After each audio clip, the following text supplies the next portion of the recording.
नमस्कार। देश के सभी पेंशन धारकों का स्वागत करते हैं एक बार फिर से हमारे शेडॉक चैनल पर। यानी कि पेंशन धारकों के लिए इस वक्त की केंद्र सरकार की ओर से दो बड़े अपडेट सामने आ चुका है, आप सबको जानना बहुत जरूरी है। दोस्तों, पहला बड़ा अपडेट ये है कि डीए एरियर बिग अपडेट, केंद्रीय कर्मचारियों के लिए फिर से बहुत बड़ी खुशखबरी। सरकार ने जारी किया 18 महीने के बकाया डी एरियर के पैसे। दोस्तों, पहली बड़ी अपडेट आ रही है। वही दोस्तों, दूसरी बड़ी अपडेट आ रही है कि यानी कि आठवें कमीशन आठवें कमीशन को लेकर यानी कि फिर से बढ़ेगा 5% डीए और आई बड़ी खुशखबरी। यहाँ सारे पूरी जानकारी। दोस्तों, आठवें कमीशन को लेकर यानी कि फिर से यानी कि 5% बढ़ेगा मांगा बता। दोस्तों, अभी की केंद्र सरकार को से दो बड़े अपडेट सामने आ चुके हैं। पेंशन धारक पिछले 5 से 6 वर्षों से इंतजार कर रहे थे, आखिर उन सभी के लिए घड़ी निकलकर सामने आ चुकी है। पेंशन धारकों के लिए बहुत ही अच्छी खबर, काम की खबर, बहुत ही गुड न्यूज होने वाली। तो पेंशन धारकों, वीडियो को बीच में स्किप ना करें, एंड तक जरूर देखें। आप सब काम की खबर है। वीडियो को शुरू करने से पहले इस वीडियो को लाइक और चैनल को सब्सक्राइब जरूर करें, साथ इस वीडियो को ज्यादा से ज्यादा शेयर जरूर करें। चलिए पेंशन धारकों, पहली बड़ी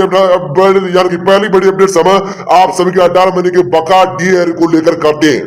तो आप सभी को यानी बता दूं, केंद्रीय कर्मचारी फिर से यानी बहुत ही बड़ी खुशखबरी आ चुकी है। सरकार ने जारी किया 18 महीने के बकाया डीए की किस्त। जैसो आप सभी को बता दूं कि यानी केंद्रीय कर्मचारी को फिर से सरकार के द्वारा बहुत ही बड़ी खुशखबरी मिलने जा रही है, जिसका इंतजार काफी लंबे से सभी यानी कर्मचारी कर रहे हैं। जल्द ही केंद्र सरकार के द्वारा कर्मचारियों के लिए 2-3 बड़ी घोषणा हो सकती है, जिसमें 18 महीने के बकाया डीए एरियर है, जिसके बाद महंगाई भत्ता एवं आर्थिक वेतन आयोग को लेकर घोषणा की जा सकती है। अभी यानी कर्मचारी मांग कर रहे हैं कि 18 महीने की बकाया डीए एरियर जल्द जारी किया जाएगा। अभी लोकसभा चुनाव होने वाला है, इसलिए इस चुनाव से पहले सरकार घोषणा कर सकती है 18 महीने के बकाया डीए को लेकर। दोस्तों, केंद्र सरकार को से बड़ी खुशखबरी केंद्रीय कर्मचारी पेंशन धारकों के लिए आ चुकी है। इसके साथ ही आपको बता कि 18 महीने की यानी कि बकाया डीए एरियर कोरोना काल से यानी कि मदद थी। ऐसे में उसे समय यानी कि मेडिकल के क्षेत्र में सहायता के लिए केंद्र सरकार ने सभी यानी केंद्रीय कर्मचारी और पेंशनर्स के महंगाई भत्ते को रोक दिए थे और इसे मेडिकल के क्षेत्र में उपयोग किया गया था। अब कोरोना काल समाप्त हुए यानी कि काफी लंबे समय हो चुका है यानी कि, और देश की स्थिति में भी यानी काफी अच्छा यानी कि सब हुआ है। तो कर्मचारी को 18 महीने के बकाया डीए देना चाहिए, क्योंकि बहुत सारे कर्मचारी इस यानी पेंशन का इंतजार कर रहे थे और उसे पैसे का बहुत जगह उपयोग भी करना है। उम्मीद है कि केंद्र सरकार सभी कर्मचारी की मांग जल्दी पूरी कर सकती है। दोस्तों, 18 महीने के डीए को लेकर आप सभी के खाते में यानी कि या तो लोकसभा चुनाव को देखते हुए या नहीं तो दिसंबर में आप सभी को 2,18,000 रुपए का 5 महीने का जो 18 महीने का बकाया डीए है, वो मेडिकल अलाउंस भी आप सभी को 5,000 रुपए 18 महीने के डीए के साथ मिलेगा। और 18 महीने का जो डीए का पैसा है वो है 2,18,000 रुपए आप सभी को बढ़कर मिल रहा है। इसके साथ जो मेडिकल क्षेत्र के कर्मचारी है, जो मेडिकल अलाउंस है जो भत्ता है, वो आप सबको यानी कि 18 महीने के बकाया डीए के साथ 5,000 रुपए यानी कि बढ़कर मिल सकता है। इसकी घोषणा यानी कि अभी तक नहीं हुई है, क्यों कि आप सभी को नए साल को देखते हुए भी मिल सकता है और अभी भी यानी कि बढ़कर मिल सकता है। दोस्तों, ऐसी बड़ी खबर आपसे 18 महीने के डीए को लेकर भी बड़ी खुशखबरी आ चुकी है। दोस्तों, अगली बड़ी खबर की बात करें तो यानी कि डीए एरियर बिग अपडेट। दोस्तों, अब डीए एरियर को लेकर जो मुद्दा है आपका, इस पर बात करते हो। आपको बता दें, केंद्र सरकार द्वारा कर्मचारी एवं साथी कई चीजों की यानी कि मांग कर रहे हैं। 18 महीने की डीए एरियर तो बकाए है, उसकी जिसके बाद जुलाई 2023 का महंगाई भत्ते में अभी तक बढ़ोतरी नहीं किया गया है। भले ही जब भी यानी कि बढ़ोतरी होगा, जब तक 1 जुलाई से ही उसे बढ़ा हुआ माना जाएगा और वह सभी पैसा कर्मचारी खाते में भेज दिया जाएगा, यानी कि भुगतान कर दिया जाएगा, ट्रांसफर कर दिया जाएगा। इसके साथ ही मगर इसकी घोषणा जल्द से यानी कि होनी चाहिए। इसी का इंतजार सभी केंद्रीय कर्मचारी कर रहे हैं। एवं 2024 का यानी 2024 आ रहा है, तो कर्मचारी जा रहे हैं कि सरकार के द्वारा 8वें वेतन आयोग पर भी घोषणा कर दिया जाए, ऐसे में जिससे यानी कि कर्मचारियों को पता चल जाए कि 8वीं वेतन आयोग कब से लागू होगा, क्योंकि अब 10 साल यानी कि पूरे होने वाले और जल्द ही इसकी घोषणा और इसकी जानकारी देनी नहीं चाहिए। दोस्तों, केंद्र सरकार से हाथ जोड़कर विनती है, इसकी जो मांगे हैं, जो कर्मचारी आ रहे हैं, इनको यानी कि जवाब देखिए उनका जो भुगतान है, जो मतलब हिस्सा हुआ पेंशन में उनको यानी कि देकर यानी कि दिया जाए। इसके साथ ही केंद्र सरकार ने कोरोना काल के समय 18 महीने के डीए को रोक दिया गया था और अभी तक ये पैसा कर्मचारियों के खाते में नहीं भेजी गई है दोस्तों। तो आप सबने नए साल को देखते हो अभी यानी कि 5 माह का जो डीए का पैसा है 2,18,000 रुपए यानी हर एक पेंशनर के खाते में आ सकता है दोस्तों। यानी कि कहने का मतलब है यानी कि 21 करोड़ है या लगभग 31 करोड़ यानी कि इसका जो 18 महीने का जो डीए का पैसा है वो आप सभी जारी हो चुका है दोस्तों। ऐसा केंद्र सरकार की ओर से आप सभी अनुमान लगे जा रहे हैं। इसके साथ ही अगली बड़ी खबर की बात करते तो हाल ही में यार की दिखिल यार की दिन यार की खाना यार की मतलब अखिल भारतीय रक्षा कर्मचारी महासंघ के महासचिव श्री कुमार ने किया राष्ट्रीय पुलिस अधिष्ठान साइड की बैठक में यार उठाए मुद्दे और इसकी मांग की जल्दी सरकार को अब यार घोषणा करनी चाहिए और जो बाकी की रकम है सभी कर्मचारी एवं पेंशनर्स को खातों में भेज दी जानी चाहिए, मगर अभी तक सरकार ने इस पर कोई बड़ा कदम नहीं उठाया। उम्मीद है कि जल्द सरकार इस पर बड़ा फैसला कर सकती है। दोस्तों ऐसी भी बड़ी खुशखबरी आप सभी आ रही है। दोस्तों अगली बड़ी खबर की बात करते हो डीए का पैसा कब से कब तक यार की रोका गया है। तो आपको आपको जानकारी के लिए बता दूं कि केंद्र सरकार के द्वारा कोरोना काल में जनवरी 2020 से जून 2021 18 महीने का महंगाई भत्ता यार की महंगाई भत्ते का जो पैसा है, जो महंगाई भत्ता 18 महीने का बकाया डीए का है वो यार पैसे वो रोक दिया गया था, क्योंकि उस समय यार की समय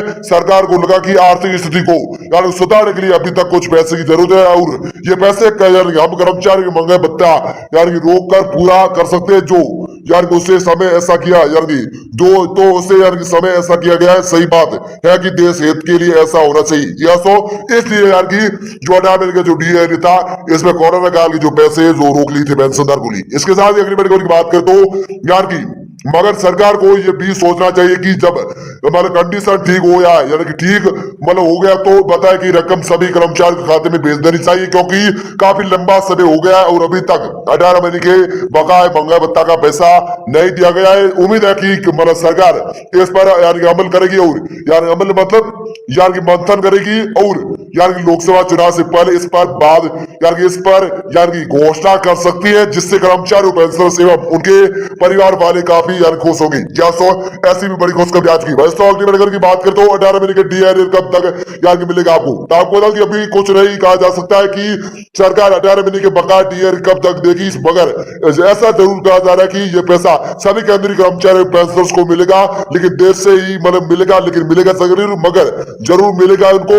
मीडिया रिपोर्ट्स के यार की एक निकल आ गया है यार निकल गया, जिसमें बताया गया कि करोड़ रुपए एरियर के पैसे बचाए। वित्त मंत्रालय में ये सवाल भी यार की गई है तब यार की जब तक यार की सरकार की तरफ से कोई जवाब नहीं दी गई है और जल्दी सरकारी इस पर यार की कोई बड़ा फैसला कर सकती है, क्योंकि सभी केंद्रीय कर्मचारी इसे लेकर मांग करें दोस्तों। तो उनकी मांग केंद्र सरकार से हाथ जोड़कर विनती है, इसकी मांग है जो पूरी करे। ऐसी बड़ी खबर आ चुकी है। दोस्तों अब दूसरी बड़ी अपडेट समय 8वें कमीशन को लेकर नए साल को देखते हुए दिसंबर में आप सभी को कितना परसेंटेज महंगाई भत्ता बढ़कर मिलने वाला है, इसके बारे में संपूर्ण जानकारी दूसरी बड़ी अपडेट्स के बारे में आप सभी को विस्तार से बताने वाला है। जैसो आप सभी अच्छी खबर है, काम की खबर है, तो आप सभी को यार बता दो कि 8वें कमीशन फिर से बढ़ेगा 5% डीए आ गई बड़ी खुशखबरी पेंशनदार को ली। आप सभी को बता दो कि इस बार नए साल के यार की 8वें कमीशन के मुताबिक आप सही को बता दूं कि इस बार नए साल के यार के मौके पर भारत सरकार अपने सभी कर्मचारी एवं पेंशनर्स को तोहफे के तौर पर महंगाई भत्ता बढ़ाने का विचार लेकर आई है। आपकी जानकारी के लिए बता दूं कि केंद्र सरकार द्वारा डीए में लगभग 4% की बढ़ोतरी करने की योजना बनाई जा रही है। तो इसे यार इसी तरह यार की श्रमिकों के वेतन का भत्ता फिर से 50% यार हो सकता है जनवरी 2024 के महीने में देखिए। और हालांकि दिसंबर का जो महीना है उसमें आप सभी को 46 यानी 40% महंगाई भत्ते का लाभ दिया जाएगा। ये भी आप सभी केंद्र सरकार की ओर से बड़ी खबर आ रही है। दोस्तों केंद्र सरकार की ओर से बताया जा रहा है कि एआईसीपीआई इंडेक्स के मुताबिक जो नवंबर और दिसंबर के एआईसीपीआई इंडेक्स के आंकड़े आने के बाद केंद्र सरकार ये घोषित कर देगी कि यार की 50% डीए जनवरी में आपको बढ़कर मिलेगा या नहीं मिलेगा, लेकिन कयास लगाए जा रहे 50 या 51% बढ़ सकता है। आप सभी का नया साल महंगाई भत्ता 5% की, इसमें 46 से 5% की बढ़ोतरी आप सभी यहाँ पर हुई है 8वें कमीशन के मुताबिक भी यार कि आर्थिक कमीशन के मुताबिक भी आप सभी ये भी बताया जा रहा है महंगाई भत्ते से जुड़ा आंकड़ा है। इसके साथ ही आपको बता कि नए साल के मौके पर मिले इस तोहफे से सभी के नौकर यार कि नौकरशाहों के चेहरे चमक रहे हैं। अगर आप भी केंद्रीय कर्मचारी मतलब अगर आप भी केंद्रीय कर्मचारी और पेंशनर्स है तो आज का हमारा पूरा इस वीडियो को जरूर देखें। दूसरी बड़ी अपडेट से इसको पूरा जरूर देखें। आज हम आपको लागत भत्ते लागत भत्ते के बारे में विस्तार से बताएंगे। डीएस से जुड़ी सभी महत्वपूर्ण बातों की जानकारी पाने के लिए इस वीडियो को लाइक, चैनल को सब्सक्राइब और वीडियो को ज्यादा से ज्यादा शेयर जरूर करें दोस्तों। तो दोस्तों हम आप सभी नए साल के मुद्दे पर बात करते हैं। तो महंगा बताए आटा वेतन आयोग भी आपको कब बढ़कर मिलेगा इसके बारे में बात करते हैं। आप सभी को यार की बता दूं कि आटे कमीशन साथ वेतन आयोग के मुताबिक ऐसी जानकारी है कि नए साल में यार कॉस्ट प्रीमियम यानी लागत प्रीमियम में बढ़ोतरी की जा सकती है। दरअसल केंद्र सरकार हर साल जनवरी और जुलाई में केंद्रीय कर्मचारी का वेतन भत्ता यार की लगभग दुगना कर सकती है। बता दें कि यह सीपीआई डेटा के मुताबिक सरकार सातवें वेतन आयोग के तहत सभी केंद्रीय कर्मचारी का डीए यार की बढ़ा सकती है। तो अब खबर ये आ रही कि नए साल की शुरुआत के साथ ये सिविल सेवकों को यार की ओपी में बढ़ोतरी मिलेगी। जैसो ऐसी भी बड़ी खबर आपसे आर्थिक कमीशन के मुताबिक आ चुकी है। वैसे अगली बड़ी खबर की बात करें तो आठवीं सैलरी में कितना बढ़ेगा। जैसो आठवीं जो सैलरी है जो पेंशन की इसमें आप सभी के लिए कितना बढ़ेगा इसके बारे यार कितना बढ़ेगा जो बताए मंगा बताए वो कितना बढ़ेगा। आप सभी को बता कि जब भी किसी केंद्रीय कर्मचारी के मंगा भत्ते में बढ़ोतरी होती है तो इसका सीधा असर कर्मचारी के वेतन पर पड़ता है। वही इसका असर हर महीने पेंशन पाने वाले सिविल सेवकों की पेंशन पर भी यार की पड़ता है। उदाहरण के लिए राज्य सरकार वर्तमान में अपने सभी कर्मचारी और पेंशन भोगियों को 40% तक पीटीपी प्रदान करता है। वही अगर केंद्र सरकार नए साल के मौके पर मंगे भत्ता बढ़ाती है तो ये 40% से बढ़कर 50% हो जाएगा। हालांकि इस खबर से सभी नौकरशाह काफी खुश नजर आ रहे हैं, लेकिन सरकार भत्ते में कितनी बढ़ोतरी करेगी ये तो आने वाले नए साल में ही आप सभी के लिए पता चलेगा। जैसो ऐसी आठवीं सैलरी के मुताबिक आप सभी महंगा भत्ते को लेकर बड़ी अपडेट सामने आ रही है। वैसे अगली मेडिकल की बात करें तो डी बढ़ने पर कितनी यार की होगी बढ़ सैलरी। जैसो आप सभी का जो डी है उसमें यार जो डी है जो महंगा भत्ता है तो बढ़ने पर आप सभी जो पेंशन की सैलरी वो कितनी होगी इसके बारे में बात करते हैं। तो आप सभी को यार बता दो कि उम्मीद है कि सरकार अपने कर्मचारी और पेंशन भोगियों के लिए डी और डीआर को 4% तक यार बढ़ाने की योजना बना रही है। तो ऐसे में अगर टोल भत्ता बढ़कर 50% हो जाएगा तो सभी केंद्रीय कर्मचारी की सैलरी भी बढ़ जाएगी। यार की सभी केंद्रीय एवं पेंशनर्स की जो पेंशन की सैलरी है वो बढ़ जाएगी। बाकी जानकारी के लिए हम आपको बताना चाहेंगे कि बाकी जानकारी लिए हम आप सभी को बताना चाहेंगे कि कर्मचारी की जो न्यूनतम सैलरी में करीब 9,000 रुपए की बढ़ोतरी हो सकती है। जैसे कर्मचारी की जो नए साल की जो न्यूनतम सैलरी इसमें बताया जा रहा है केंद्र सरकार को 9,000 रुपए की बढ़ोतरी होगी। साथ ही आपको बता दूं कि सरकार इस वेतन वृद्धि को जनवरी के बाद फरवरी फिर मार्च में भी बढ़ा सकती है, लेकिन सरकार ने अभी तक इसके बारे में कोई घोषणा नहीं की है। इसलिए नए साल के बाद भी सब कुछ आपसे साफ हो पाएगा। लेकिन केंद्र सरकार को से जो महंगा बताया आपको और जो आपकी सैलरी है जो पेंशन है उसमें अनुमान लगाया जा रहा है कि ऐसा हो सकता है। दोस्तों ऐसी बड़ी खबर आपसे यहाँ पर आ रही है केंद्र सरकार को से। अगली बड़ी खबर की बात करते हो लागत प्रीमियम शून्य हो जाएगा। लागत प्रीमियम शून्य हो जाएगा इसके बारे में बात करते हैं। तो आप सभी को बता दूं आपकी जानकारी के लिए हम आपको बता दूं कि आपको बता कि वेतन आयोग की शुरुआत केंद्र सरकार ने 2016 में की थी। उस समय की बहु मूल्यता बिल्कुल शून्य हो गई थी। एक नियम यह है कि जब लागत प्रीमियम 50% तक 50% प्रीमियम जो है जो आपको महंगा बताए उसको जो 50% तक पहुंच जाता है तो इसे शून्य कर दिया जाएगा। जिसके अलावा यात्रा भत्ता जिसकी गणना 50% की दर से की जाती है उसे मूल वेतन में जोड़कर प्रदान किया जाता है। उदाहरण के तौर पर मान लीजिए किसी भी व्यक्ति की बेसिक सैलरी या पेंशनर्स की जो बेसिक सैलरी है वो 20,000 रुपए तक है तो उस बेसिक सैलरी में 9,000 रुपए जोड़े जाएंगे और जिसके बाद डी अलग से जोड़ा जाएगा और उसके बाद आप सभी को जो पेंशन का लाभ है जो 20,000 की बेसिक सैलरी तो आप सभी को जो पेंशन का है 9,000 की जो पेंशन आप सभी को न्यूनतम सैलरी है वो आप सभी को बढ़कर मिलेगी। जैसे ऐसी भी बड़ी खबर आप सभी यहाँ पर आ चुकी है। अगली बड़ी खबर की बात करें तो जिनका डीए बढ़ाया जाएगा। जैसो जो आपकी बेसिक सैलरी 20,000 रुपए है तो उसके हिसाब से आप सबका डीए बनाया जाएगा। इसके बारे में बात करते हैं तो आप सबको बता दूं कि उदाहरण के लिए बता दूं कि सरकार ने हाल ही में 5 और 6 वेतन आयोग के तहत सिविल सेवकों के वेतन भत्ते में वृद्धि की है। लिहाजा डीए में ये बढ़ोतरी 1 जुलाई 2023 से हुई है। यहाँ पर हम आपको बता दें कि भारत सरकार के कई राज्यों ने भी अपने सरकारी कर्मचारी के वेतन भत्ते में बढ़ोतरी की है और जिसके अलावा पेंशन भोगियों को भी इसका लाभ मिल सकता है।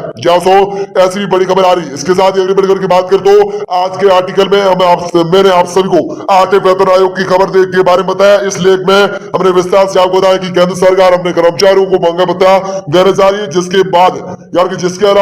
जिसके अलावा हमने आपको ये भी जानकारी दी कि सरकार डी कितना बढ़ सकती है। जिसके अलावा हमने अन्य महत्वपूर्ण बातों को भी कवर किया और ये भी जानकारी दी कि महंगाई भत्ते का जो भुगतान वो कैसे मिलेगा।